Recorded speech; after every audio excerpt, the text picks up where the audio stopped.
Good afternoon. Before we get started, I want to bring Homeland Security Tom Bossert back up here to discuss the administration's response to the ransomware hacking, and then I'll go on with the events of today and answer your questions. Without further ado, Tom. Thanks, Sean. Thank you. Good afternoon. I'm Tom Bossert. I'm the Assistant to the President for Homeland Security and Counterterrorism. And if I could, I'd like to start today by acknowledging the fallen police officers that the President and Vice President acknowledged today. They are the front lines of our Homeland Security, and the event today was an honor for me to attend. On cybersecurity, as the President's Homeland Security Advisor, part of my responsibility is to coordinate U.S. government cybersecurity efforts.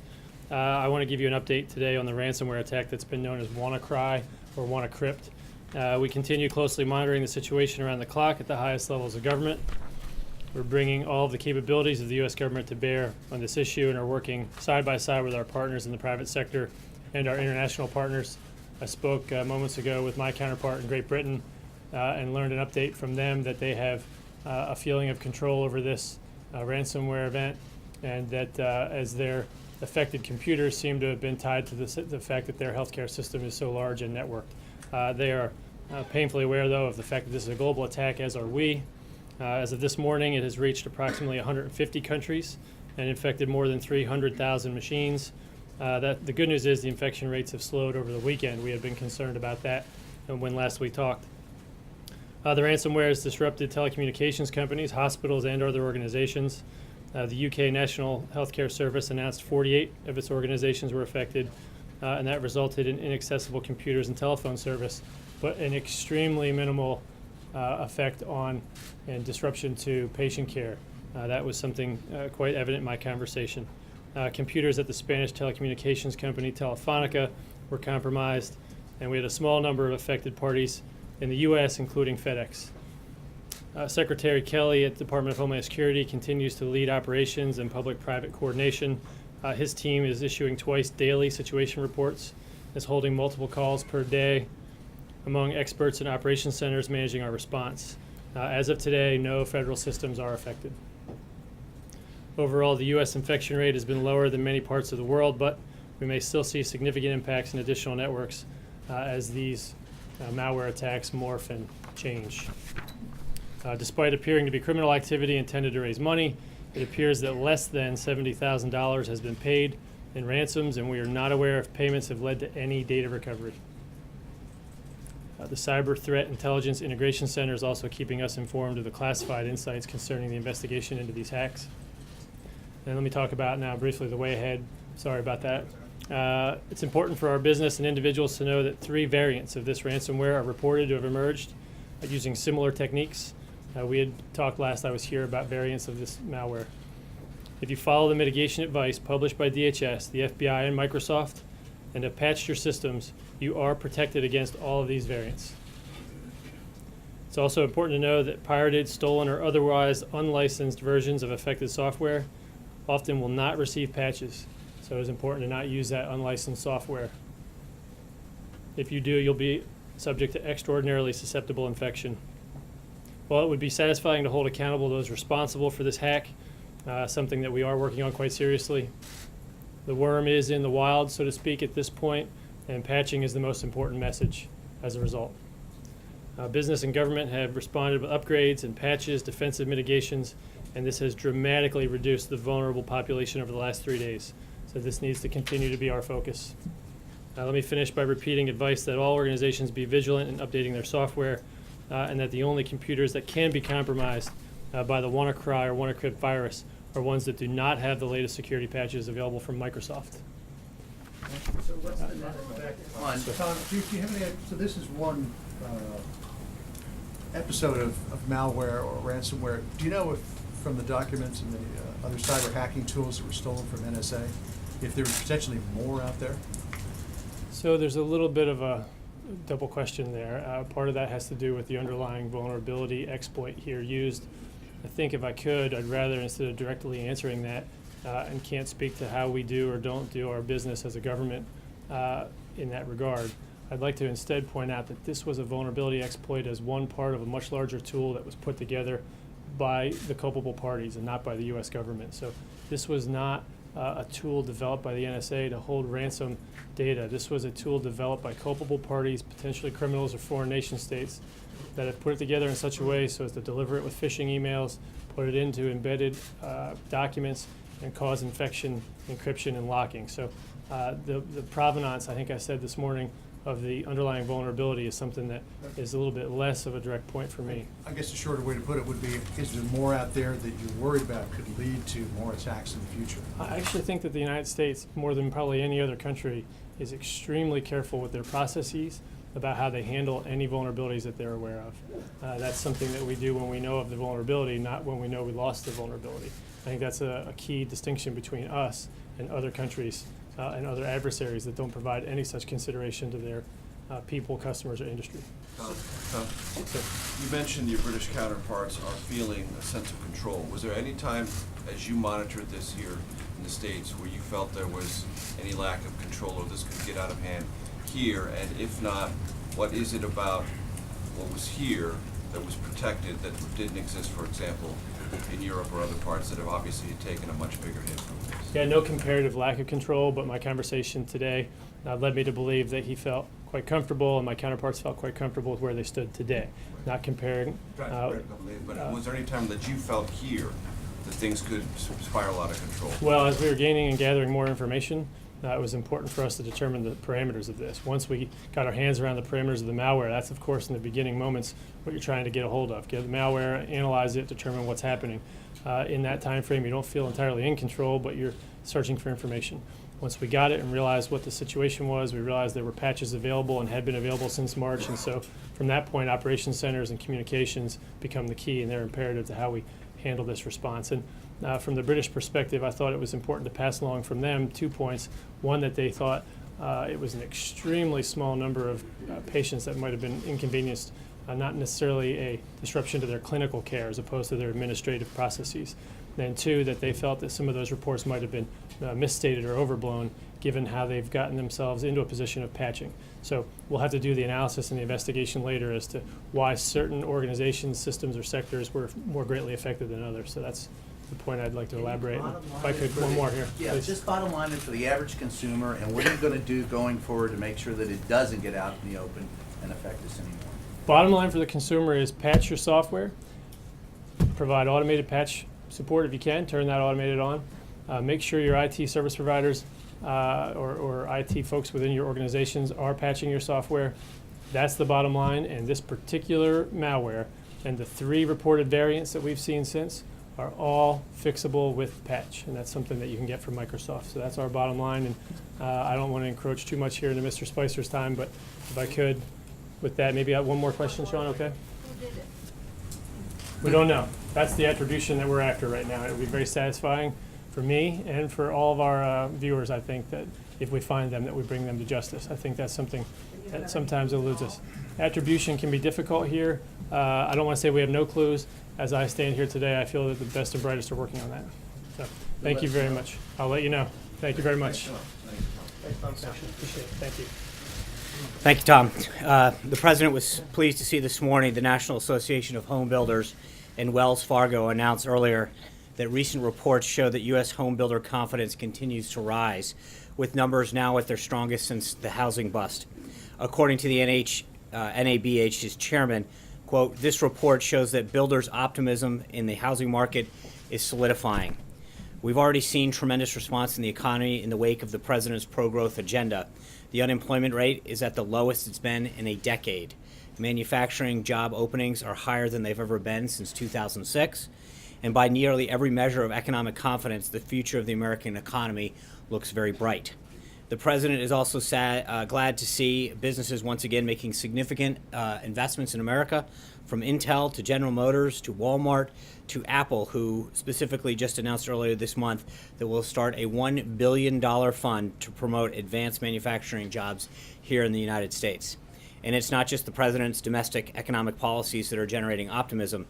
Just last week, we announced the first 10 agreements as part of the 100-day action plan initiated by President Trump during his meeting at Mar-a-Lago with President Xi of China. As I noted last week, these arrangements are major wins for American companies, across many different industries and sectors, from natural gas to beef exporters to financial services, who will all now have access to the massive Chinese market. And of course, those negotiations continue between our representatives. We look forward to sharing future developments with you as this process continues to unfold. This morning, the President and the Vice President joins tens of thousands of officers and friends of law enforcement at the annual Peace Officers Memorial Service at the United States Capitol. This is the 36th year that the Fraternal Order of Police has honored the memory of the brave men and women who've lost their lives in the line of duty with this service and ceremony. In the Vice President's opening remarks, he reiterated the Trump administration's commitment to standing with the men and women of law enforcement, quote, without apology. And the President said that these men and women are, quote, the thin blue line between civilization and chaos. Words cannot express the depth of our gratitude, end quote, but he hopes that the actions of this administration will show our men and women in blue, quote, how deeply we care and how strongly we feel about protecting those who protect us all, end quote. Earlier today, the President had the honor of meeting with officers and guests from police departments that recently suffered the loss of a police officer from Ulster County Sheriff's Department, Phoenix Police Department, and the New Jersey State Troopers. He also signed a proclamation in honor of Peace Officers Memorial Day and National Police Week. The President was honored to just welcome recently, in the last few minutes, the Crown Prince of Abu Dhabi to the White House for an official visit. His Highness is a strong partner of the United States and a leader in the Middle East on a number of important topics, including defense cooperation, regional security, and counterterrorism. The United States and the UAE recently concluded a defense cooperation agreement that will allow us to work more closely together to address common security threats. The President hopes to work together even more closely to resolve regional conflicts that raged across the region for too long. This is the President and His Highness's first meeting. They have a lot to discuss, including bilateral trade and investment, as well as regional security issues. At the conclusion of the meeting, we will make sure to have a readout. Later this afternoon, the Vice President will swear in Robert Lighthizer as the United States Trade Representative. Ambassador Lighthizer has spent decades working at the highest levels of American trade policy, including as Deputy U.S. Trade Representative under President Reagan. The President is glad to finally have an unquestionably qualified individual in place as we fight for better trade deals that will put the American worker first. And now that he's officially on board this afternoon, Ambassador Lighthizer is getting straight to work. Tomorrow, he will have a series of meetings on Capitol Hill, and on Thursday, he will travel to Vietnam for the Asia-Pacific Economic Cooperation meetings. With Ambassador Lighthizer swearing in after a historic show of obstructionism by the Senate Democrats, the President will now finally have his entire cabinet in place, able to fully implement the President's America First agenda across the entire spectrum of the federal government. In other cabinet news, Secretary Chao kicked off Infrastructure Week with an event with the U.S. Chamber of Commerce this morning, noting the newly reopened I-85 bridge in Atlanta as an example of what can be better accomplished with federal, state, and local governments working together. Secretary Chao will be traveling to Atlanta on Thursday for the ceremonial ribbon cutting. Secretary Perry is in Texas today as part of VA Research Week to announce the VETS Project, a joint effort between the Veterans Administration and the Department of Energy to help data map veterans' health records and solve health-related issues for veterans. This partnership, part of the Trump administration's commitment to modernizing the systems we use to care for our nation's heroes, brings together the VA's unparalleled health care and genetic data from its Million Veteran program with the Department of Energy's world-class technology to improve health care and quality of life for our veterans. Secretary Shulkin of the VA will also be traveling this week to commemorate VA Research Week, speaking at the Brain Trust Pathways event in Boston on Wednesday.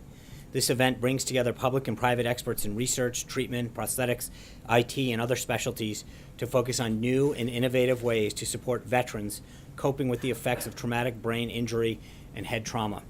The State Department also had a few briefings today on the next step in addressing the Assad regime and the horrors it has committed on the Syrian people.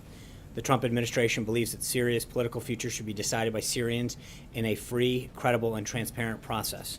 However, we also believe that in a free process, it's unimaginable that the Syrians will choose to continue under the Assad's leadership. Syria will never be stable and secure as long as Assad is in power. The Assad regime has sunk to a new level of depravity, and it has done so with seemingly unconditional support from Russia and Iran. For these reasons, we continue to support the political transition process contained in UN Security Resolution 2254 and support the political process taking place under UN oversight in Geneva. As we've said before, the United States remains open to working together with both Russia and Iran to find a solution that leads to a stable and united Syria. But in order for us to work together to bring an end to the violence in Syria, Russia and Iran need to acknowledge the atrocities of the Assad regime and use their influence to stop them. As you can see, it's going to be a busy week for the President, the Cabinet, and the staff leading up to the President's first foreign trip that launches this Friday.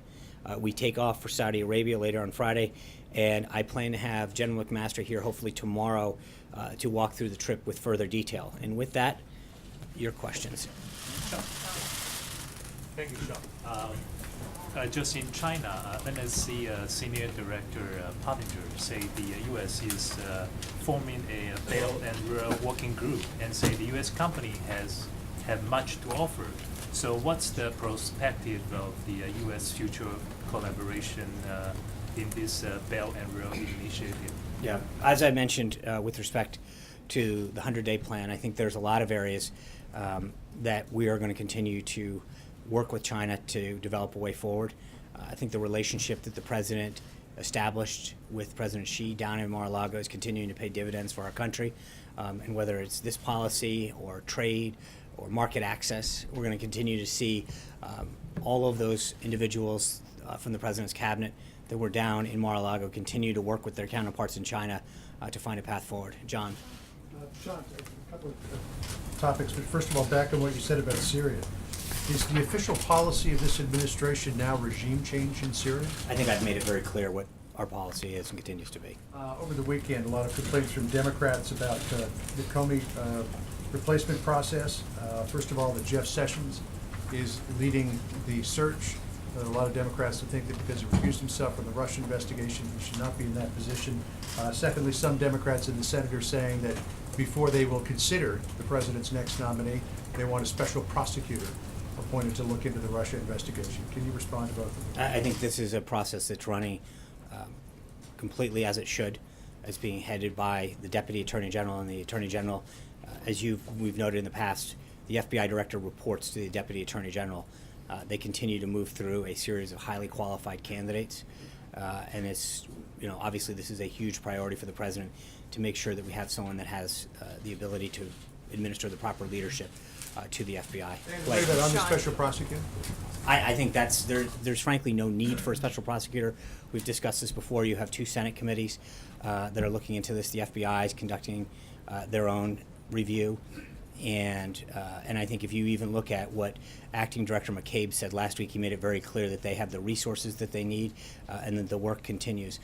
But the bottom line is, again, I think part of it is there's a difference between what we've talked about in that, and it's been made very clear that there's been, with respect to the President himself, both Senator Schumer, Senator Feinstein, Senator Manchin, and everyone else who've been briefed on this have been very clear that there was no collusion with respect to the President himself and no investigation there. Blake. Thank you. Let me pick up what Mr. Foster left off about this ransomware attack. In the short term, a short-term question and a long-term question. In the short term, is it the advice of the administration, should somebody have their computer system infected, not to pay the ransom? As I said, I think that what we have seen so far that is the most effective is that if people take the necessary proper steps in advance and use the patches that are available to ensure that it doesn't happen. So prevention is right now the key that we're stressing. As it relates to the long term, at the end of the day, this is extortion from likely hostile foreign actors. Might the administration set some sort of guidelines or policies as it relates to U.S. individuals, U.S. companies? Should they be approached as to what to do and maybe what not to do? Yeah, I think we can. Our immediate goal right now is to make sure that we're protecting our both individual, commercial, and government enterprises, and that work has proved to be, the prudent steps that were taken have proven to be fruitful, and I think we're going to continue that. Right now, obviously, that's the number one priority. Do you know why he mentioned FedEx? Do you know if that was something specific happened to FedEx? I don't. I can have Tom follow up. Jim. Fred, I'm sorry. Thanks. Yeah, we're kind of looking. I wanted to ask about the Election Integrity Commission. Is this is the primary goal of this going to be looking for recommending reforms to possible federal laws like the NVRA, or looking at cleaning the rolls, or is it going to be more of an audit of the 2016 election? The executive order that the president signed and the vice president and Secretary of State Kobach are leading is a bipartisan commission of the state elections officials that are going to look at all aspects of election integrity, including voter fraud, improper registration, and allegations of voter suppression. So I think they're looking at this holistically.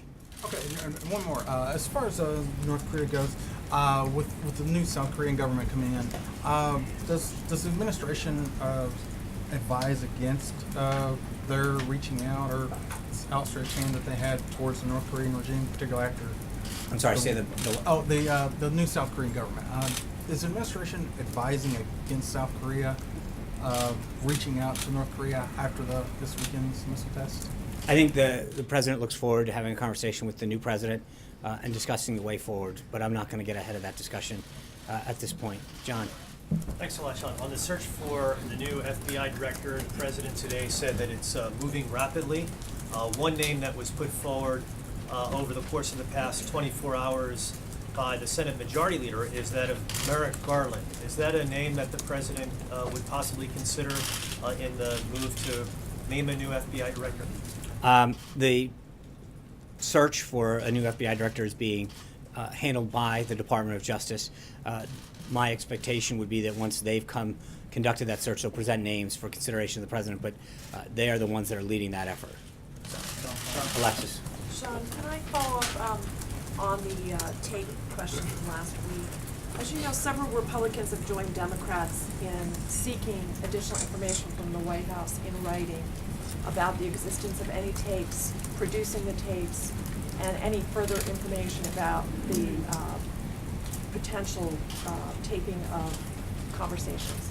Is the White House intending to cooperate with those requests and furnish that information as requested in writing? I think I made it clear last week that the president has nothing further on that. Hunter. Wait, Sean. Does that mean that the president will deny the I think request? I said I was very clear that the president would have nothing further on that last week. Describing a situation in which the I president understand. would defy the legislative branch's request. That's I what you're understand. saying. Alexis, I made it clear what the president's position is on that issue. Hunter. People clearly still have concerns about Russia's role in the election, even though the president has essentially said there's nothing to it. If there is nothing to hide, why not back a special prosecutor or independent commission just to settle it beyond any doubt? Well, again, it's not a question of it's at what point you have a House, a House committee, a Senate committee, the FBI. I don't know why you need additional resources when you already have 3 entities. Well, we saw polling this weekend from NBC News and I the Wall understand Street that, Journal. but that's 80% of people want this, and they don't have confidence in right. Congress. With all due respect, I think the bottom line is you have 3 entities already looking into this matter. I think the president's position has been very clear that there's 2 issues at hand. One is the involvement of Russia potentially in with respect to an election, and then the president's involvement. The FBI director and others have made it very clear that the president's not a subject of anything. I think we have plenty of entities looking into that. Trey. Sean, 2 questions for you. On North Korea, is there a new sense of urgency for President Trump to act following the successful ballistic missile test over the weekend? I think there's no question that North Korea continues to threaten the United States, our allies, Japan, South Korea, and its neighbors, including both China and Russia. I think we are calling on all of those folks in the region, particularly China and Russia, to do everything they can in terms of sanctions to help resolve the situation and bring stability to the peninsula. On a quick domestic issue, what characteristics is President Trump looking for in an FBI director? I think obviously he wants someone with high integrity and the leadership skills to lead the entity, but I have not specifically discussed the qualities with him. Richard. Thank you, Sean. 2 questions. First one, you told us over and over that for NAFTA we were waiting for Lighthouse, or Robert Lighthouse, as we confirmed now is going to be sworn in. Can you give us a better idea on the pace of the renegotiation of NAFTA now that we have a trade representative? Well, I think I'd have to check this calendar, but I think we've got an hour or 2 before he's actually sworn in, so you may want to give him a little bit of time. Can we say, like, Sorry. I don't, because until he's sworn in and assumes positions, as I mentioned, he's going to immediately go up to Capitol Hill and then off to APEC in Vietnam.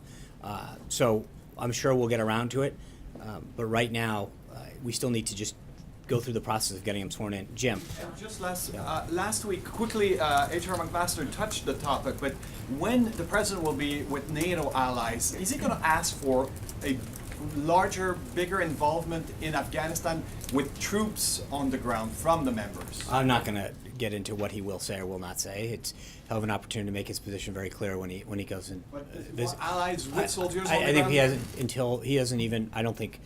We haven't announced the Afghan strategy yet. I think he's been very clear with respect to NATO. There's two issues. One is he'd like to see a greater effort placed on counterterrorism and on combating terrorism, and two is to see more of the countries live up to their financial obligation that they agreed to. Jim, sorry. Thank you, Sean. A two-part question. Is President Trump still committed to his 15% corporate tax rate? He's also under pressure to keep some existing loopholes, such as the eliminating the state income tax write-off for high state taxes such as New York and California. So is he committed to the 15% corporate tax rate, and is he also full steam ahead on getting rid of the write-off for high tax states? Well, Secretary Mnuchin and Director Cohen outlined the principles of his tax reform plan. We continue to meet with stakeholders and members of Capitol Hill. But that conversation continues. As I said at the outset, they're continuing to meet with individuals. And those are part of those talks. So his plan has been pretty clear from the beginning as far as what he wants to see and the framework in which it's being guided. Should low tax states, though, subsidize these higher tax states, because places like Florida and Tennessee can't write off zero income taxes? Again, I'm not going to get ahead of that debate. I think the principles that were outlined explain where the president's starting point is. He's going to continue to have those discussions. Eamon. Thanks, John. On the search for the new FBI director, there have been some critics who've said in this particular political climate, whoever it is shouldn't be a current or former politician. We saw the list of people who've been interviewed, and we see that at least two of them are either current or former political figures. Does the president have a feeling on whether or not having held elective office is a plus or a minus to hold that job? I don't, as I mentioned just a minute ago, I've not talked to him about the specific qualities he's looking forward to seeing, but I know the Department of Justice continues to meet with these individuals, and so we'll have to see who they put forward. Hallie. Thanks, John. I have two questions for you, but I guess I'm just looking for some clarity on one of my colleagues' questions here. Why won't you just explain whether or not there are recordings of I President's think the conversations? president's made it clear what his position is. That's not my question. So I why understand won't that you because explain that's it? what the president's position is. So given that you refuse to confirm or deny any of this, how is any senior official supposed to feel comfortable having a conversation privately with the president? As I've said, Hallie, the president's made it clear what his position is. Even with these congressional lawmakers Hallie, calling to see I've if asked they exist. Hallie, I've answered the question over and over again the same way. So if you. So the second question that I have for you then is on the arguments that are happening now in the Ninth Circuit regarding the administration's travel ban. One of the lines of questioning has been why the president has not disavowed his Muslim ban. Will he do that? The president, the executive order is fully lawful and will be upheld. We fully believe that. I think there's no question. In fact, in one of the arguments in the previous cases, it was made clear that if anyone else had proposed this, which just shows that it is legally sound, people are misinterpreting it. It was based on the law and the authority that the president rightfully has. That's it, plain and simple. And that's My question is no, more, will he disavow the ban? but He's never said it. Right. The point lawyer is, said he did say he never has. But the point is that the ban, the measures that he took in that executive order are fully lawful and fully compliant, and make it clear that they seek to keep this country safe. That's it. But given Richard. these questions come I up, know. is there any indication the president will come out and say, yes, I disavow what I said about letting, right not now the allowing president's this- focused on making sure that we make the appropriate arguments to get the ban in place. Thank you. That's okay.